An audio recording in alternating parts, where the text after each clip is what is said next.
नेपालको मध्यपहाडी भूभागमा अवस्थित काभ्रेपलाञ्चोक जिल्ला कृषि उत्पादनका दृष्टिले महत्त्वपूर्ण जिल्लामध्येको एक हो।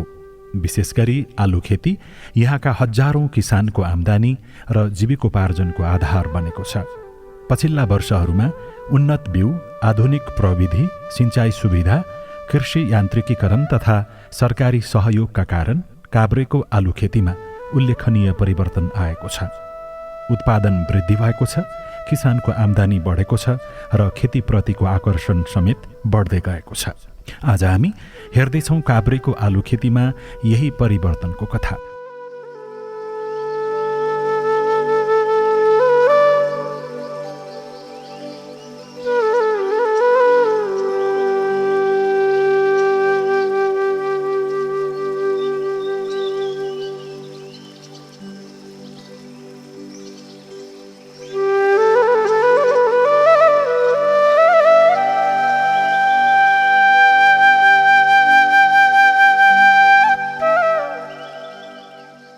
काभ्रेपलाञ्चोक जिल्लामा आलु खेतीको विकास र आधुनिकीकरणका लागि 2074 सालमा प्रधानमन्त्री कृषि आधुनिकीकरण परियोजना अन्तर्गत आलु सुपर जोन स्थापना गरिएको थियो। विभिन्न चरणको संरचनागत परिवर्तन हुँदै हाल राष्ट्रिय कृषि कार्यक्रम कार्यान्वयन इकाइ अन्तर्गत आलु सुपर जोन प्राविधिक इकाइ कार्यालय धुलिखेलले आफ्नो सेवा प्रदान गर्दै आएको छ। कार्यालयले उन्नत बिउ वितरण, मल्चिङ प्रविधि विस्तार, सिंचाई पूर्वाधार निर्माण, कृषि यान्त्रिकीकरण तथा किसान क्षमता अभिवृद्धिका कार्यक्रम सञ्चालन गर्दै आएको छ। पहिले परम्परागत रूपमा गरिने आलु खेती अहिले क्रमशः आधुनिक बन्दै गएको छ। मल्चिङ प्रविधिको प्रयोगले माटोको चिस्यान संरक्षण, झारपात नियन्त्रण तथा उत्पादन बढाउन मद्दत गरेको छ। उन्नत बिउको प्रयोगले रोग कम लाग्ने र उत्पादन बढ्ने गरेको किसानहरू बताउँछन्। यो ब्यानर चाहिँ राष्ट्रिय कृषि आधुनिकीकरण कार्यक्रम कार्यान्वयन इकाइ सिन्धुपाल्चोक अन्तर्गतको ब्यानर रहेको छ र यसमा चाहिँ हामीले के देखाउन खोजेका छौँ भनेपछि एलिसा कृषि तथा पशुपन्छी पालन फर्मलाई हामीले के सहयोग आलुमा बिउ आलु आत्मनिर्भर कार्यक्रम अन्तर्गत के सहयोग गऱ्यौँ भन्ने कुरा छ र यसमा चाहिँ हामीले यो आर्थिक वर्षको 2082-83 आर्थिक वर्षमा 1500 दाना पिबिएस चाहिँ सहयोग गरेका छौँ उहाँलाई, जसमध्ये 885 केजी चाहिँ उहाँले अनुसन्धान केन्द्र नारकोट ल्याउनु भएको छ। खुमल रातो 4 यहाँ हाम्रै फिल्डमै छ यो आलु चाहिँ, र बाँकी आलु चाहिँ उहाँले प्रगतिशील युवा कृषि समूहबाट ल्याउनु भएको छ। त्यो चाहिँ बनेपा नालामै रहेको छ र हामीले मल्चिङ प्लास्टिक चाहिँ उहाँलाई 45 रोल उपलब्ध गराएका छौँ सहयोगमा, 50% अनुदान सहयोगमा। यो चाहिँ 4 रोपनी चान्चुन 4.5 रोपनी छ। माथि मैले 3 रोपनीमा माथि एक ठाउँमा गरेको छु, अर्को प्लटमा 2 रोपनीमा गरेको छु। मल्चिङ गर्नुभन्दा अगाडि त लगभग यो हिउँदको सिजनमा मात्र आलु गोड्नलाई मात्र 50-60 जना लाग्छ। गोड्नलाई ड्याङ बनाउनलाई चाहियो होइन। यसो गर्दाखेरि तपाईँको लगभग 100 जनाभन्दा बेसी खेताला जान्छ। अहिले त यो खन्नलाई मात्र हो, नत्र भने यो प्लास्टिक हाल्नलाई एक्लैले गर्न मिल्यो। 2 दिन 3 दिनमा एक्लैले सिद्धिन्छ। यो 1 वर्ष अगाडिदेखि अलिअलि थाहा भएको। यसपालि हाम्रो भूमित्र कृषि समूह गठन गरेर हामीले सुपरजोनबाट यो प्लास्टिक पायौँ र हामीले अब यसपालि चाहिँ पोहोर चाहिँ 2 रोपनीमा गरेको थिएँ मैले, यसपालि चाहिँ 10 रोपनीमा गर्दैछु। यो प्रविधि गर्न अलिक गाह्रो छ तर धेरै राम्रो छ। यसमा उत्पादन बढी छ। यसमा अब हामीलाई मल कम, रासायनिक मल कम भएर पुग्ने र त्यसको साथसाथै अनि अब गोड्न परेन, पछि उब्केर लाउने भन्छ त्यो लाउनु परेन। त्यसकारण फाइदै छ। उत्पादन त डबलै झार काट्ने खेताला लाउनु पर्थ्यो, गोड्न मैलाहरू लाउनु पर्थ्यो, त्यो परेन। अब त्यो उब्केर लाउनु परेन। पानी कम यसमा, अरू यो सिँचाइ अलिक कम भएको ठाउँमा एकदम राम्रो। अझ पानी पनि यसमा धेरै कम। यो अहिले चाहिँ सुपरजोनबाटै हो। यो अहिले पनि हो, पोहोर पनि हो। सुपरजोनलाई धन्यवाद होइन, यस प्लास्टिक उपलब्ध गराइदिनु भयो उहाँहरूले र हाम्रो भूमित्र कृषि समूहका अध्यक्ष लगायत टिमलाई पनि धन्यवाद दिन चाहन्छु म चाहिँ।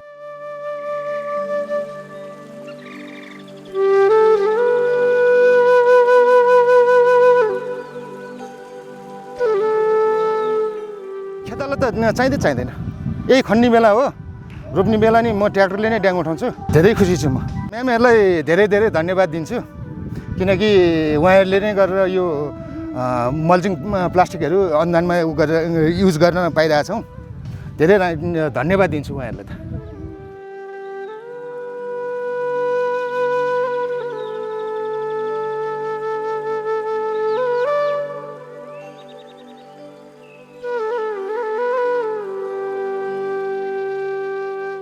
आधुनिक नियम थाहा नभएर यो कसरी बनाउनु के भन्नु, मान्छेलाई सजिलोको लागि सजिलोको हिसाबले गरे, ड्याङ बनायो, माटो हाल्न पुर्याउन सजिलो, यसमा माटो पुर्याउन गाह्रो। अनि अब त्यसमा चाहिँ ड्याङ बढी भयो, ड्याङ भन्दा नि कुलेसो बढी भयो क्या। अनि कुलेसो भएपछि हाम्रो उत्पादन त्यसै कम हुने भयो।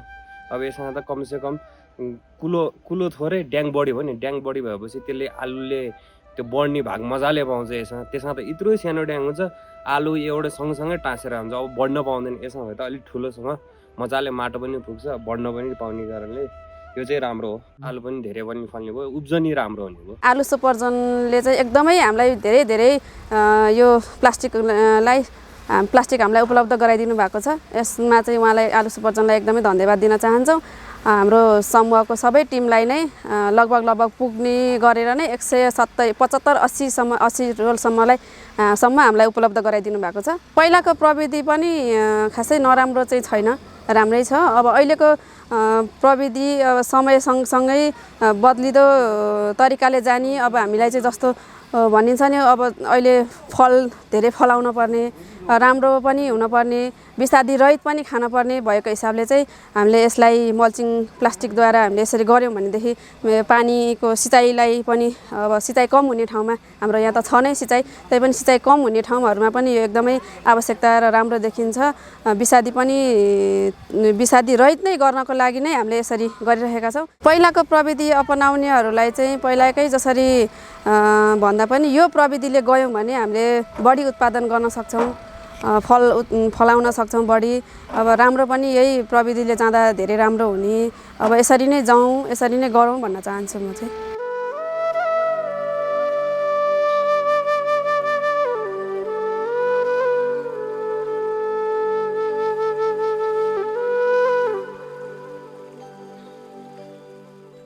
कार्यालयले नियमित रूपमा प्राविधिक सेवा, तालिम तथा स्थलगत परामर्श उपलब्ध गराउँदै आएको छ।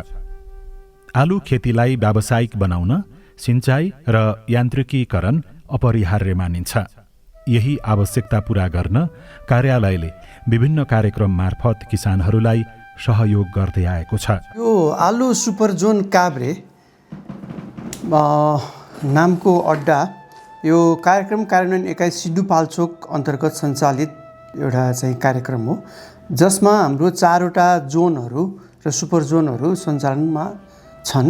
र यसको लागि छुट्याइएको जति यो छ, यसको 1/3 बजेट, टोटल हामीसँग करिब 7 करोड रुपियाँ जतिको अख्तियारी आउँछ। त्यसको 1/3 जति रकम चाहिँ हाम्रो आलु सुपर जोनको लागि चाहिँ विनियोजन गरिएको छ। अब यो कार्यक्रम बाट कति लाभान्वित भए भनेर भन्दाखेरि चाहिँ अब यो वर्ष चाहिँ हाम्रो अघिल्लो वर्षको तुलनामा चाहिँ अलिकति बढी कृषक समूह सहकारीहरू यो आलु सुपर जोनमा कार्यक्रममा सहभागी हुनको लागि सूचीकृत हुनुभएको छ। र 180वटा समूह सहकारी र फर्महरू चाहिँ हाम्रो आलु सुपर जोन कार्यक्रममा सहभागी हुन सूचीकृत हुनुभएको छ। भने कार्यक्रमबाट लगभग यो लाभान्वित कृषकहरूको सङ्ख्या भन्दाखेरि चाहिँ लगभग 10,000 को हाराहारीमा चाहिँ 1 वर्षमा किसानहरूले चाहिँ हाम्रो यो कार्यक्रमबाट चाहिँ फाइदा लिइराख्नु भएको छ। कार्यालयले मुख्य चाहिँ प्रदान गर्ने कार्यक्रम भनेको उन्नत प्रविधि क्षेत्रफल विस्तार कार्यक्रम भन्ने एउटा मुख्य कार्यक्रम हो।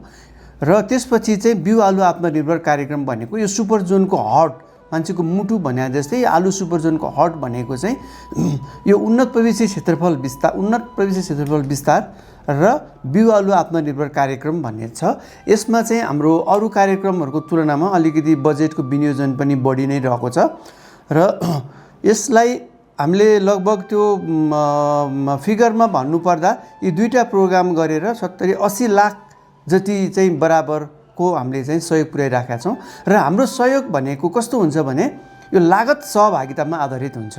हामीले दिएको सहयोगमा 50% किसानले पनि लगानी गर्नुपर्छ भनेपछि अब हामीले चाहिँ फर इक्जाम्पल हामीले किसानलाई 15,000 रुपियाँको हामीले सहयोग गर्यो भने उसले थप 15,000को चाहिँ उसमा उसले लागत सहभागिता चाहिँ उसले गरेको हुनुपर्छ र हामीले उपलब्ध गराउने सेवा सुविधाहरू चाहिँ कार्यक्रमको प्रकृति हेरी फरक छन्। जस्तै सिँचाइ सुविधा पूर्वाधारमा हामीले 80% चाहिँ हामीले अनुदान दिइराखेका छौँ भनेदेखि चाहिँ पोस्ट हार्भेस्ट कार्यक्रमहरूमा 85% अनुदान दिएका छौँ भने अरू कार्यक्रमहरूमा जुन चालु कार्यक्रमहरू हुन्छन् तिनीहरूमा चाहिँ 50% अनुदान दिएका छौँ। जस्तै बिउको लागि, मल्चिङ प्लास्टिकको लागि, यान्त्रिकरणको लागि यिनीहरूमा चाहिँ हामीले 50% अनुदान दिएका छौँ। त्यही भएर हाम्रो बजेट जति छ त्यसको लगभग डबल चाहिँ बढी चाहिँ काम स्केल अप चाहिँ भएको हुन्छ। यो हाम्रो कार्यक्रमको यो प्रकृति चाहिँ त्यस्तो रहेको छ। 50%देखि 80%सम्म अनुदानमा उपलब्ध गराइएका कृषि उपकरण तथा सिँचाइ पूर्वाधारले किसानको लागत घटाएको छ भने उत्पादन क्षमता बढाएको छ। कार्यालयले किसानलाई केन्द्रमा राखेर विभिन्न कार्यक्रम सञ्चालन गरिरहेको छ। उन्नत बिउ, कृषि उपकरण, सिँचाइ, भण्डारण तथा क्षमता विकासका कार्यक्रमले किसानहरूलाई प्रत्यक्ष लाभ पुगेको छ। सरकारी सहयोग र किसानको मेहनत मिलेर कृषि उत्पादन वृद्धिको नयाँ आधार तयार भएको छ। काभ्रेको आलु खेती आज परिवर्तनको नयाँ यात्रामा छ। आधुनिक प्रविधि, गुणस्तरीय बिउ, सिँचाइ, यान्त्रिकीकरण र किसान मैत्री कार्यक्रमले उत्पादनलाई नयाँ उचाइमा पुर्याएको छ। प्रति हेक्टर 17.9 टनबाट 33 टन उत्पादन पुग्नु केवल तथ्याङ्कको वृद्धि मात्रै होइन, यो किसानको आत्मविश्वास, परिश्रम र कृषि आधुनिकीकरणको सफलताको कथा हो। समृद्ध किसान, बढ्दो उत्पादन र आधुनिक कृषिको यात्रासँगै काभ्रेको आलु खेतीमा नयाँ सम्भावनाका ढोकाहरू खुल्न थालेका छन्।